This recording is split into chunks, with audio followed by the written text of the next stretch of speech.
Hi, I'm Nakia Harris, and today I'll be talking about college binge drinking and its consequences students suffer from. All college students experience a situation involving college drinking, regardless if they drink or not. Binge drinking is a pattern of drinking that brings a person's blood alcohol concentration, also known as BAC, to 0.08 grams per cent or above. This typically happens when men consume 5 or more drinks in 2 hours, or women consuming 4 or more drinks in 2 hours. It is important to know that women are more likely to be drunk before men due to body size. Here are some stats on the second slide which provide risk factors and consequences when choosing to binge drink. Death.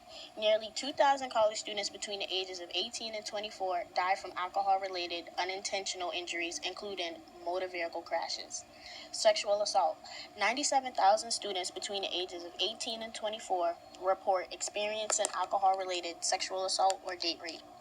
Assault. About 696,000 students between the ages of 18 and 24 are assaulted by another student who has been drinking.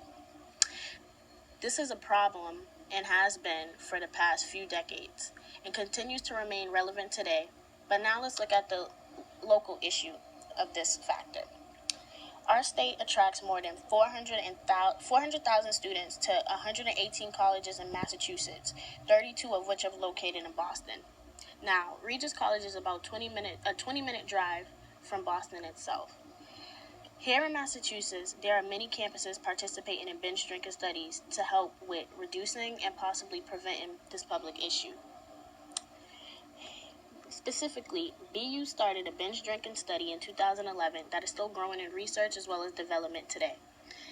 During the 2011 academic year, they had nearly 300 emergency trips due to binge drinking. BU wants to address their campus stats with solutions as well as collaborating with other campuses. Peter Feidler, Vice President of Administrative Services of BU, concluded, "I really see dangerous binge drinking as a huge health problem." Now, BU is popular in a fairly big school that attracts thousands of students across the country in different parts of the world. If dangerous binge drinking is occurring at BU, imagine how many other Boston campuses it's occurring at, such as Northeastern, UMass Boston, Boston College, and many more. College binge drinking and its consequences are also across the country, making binge drinking a widespread issue in the U.S. 18 to 24-year-olds in the United States are so numerous that colleges and the communities in which they are located in must work together to change the culture of drinking in that age group to achieve optimal declines in alcoholic-related problems.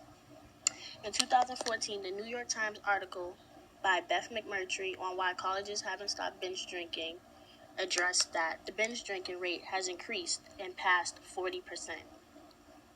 And the students' expectations are only to get drunk and black out, quote unquote, not even enjoying the social event they are attending. The National Institute on Alcohol Abuse and Alcoholism stated, 1 in 4 say their academic performance has also suffered from drinking. But even with these unfortunate stats, drinking is still central to student expectations on college, as well as doing anything to protect their right, making it hard to send out the right message and to reduce the issue. We must consider there are college, as well also known as university students outside of the U.S. who deal with binge drinking. Keep in mind, there are many international students in Boston, as well as Regis, who come to school and will already have and will experience college binge drinking. The highest rates of binge drinking are in Belgium, Poland, Ireland, and England.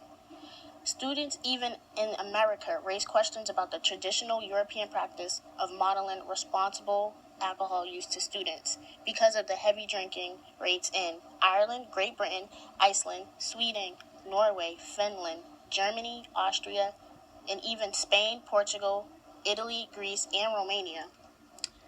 In the article, International Study of Heavy Drinking, Attitudes, Socio-Demographic Factors, and University Students, the authors want to focus on traditions, specifically in most parts of Europe, who do not consider binge drinking as a big deal.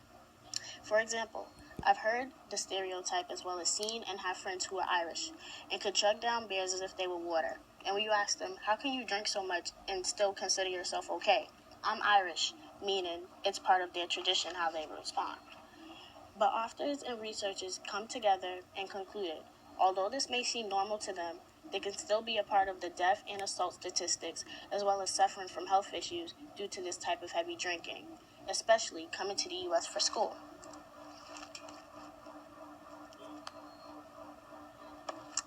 It is important that we do our part with the authors and researchers to reduce college binge drinking to its minimum. We are not naive to the fact that college binge drinking exists, but what we should not be naive to is believing the stats involving death, assault, and health issues can't apply to us. Thank you.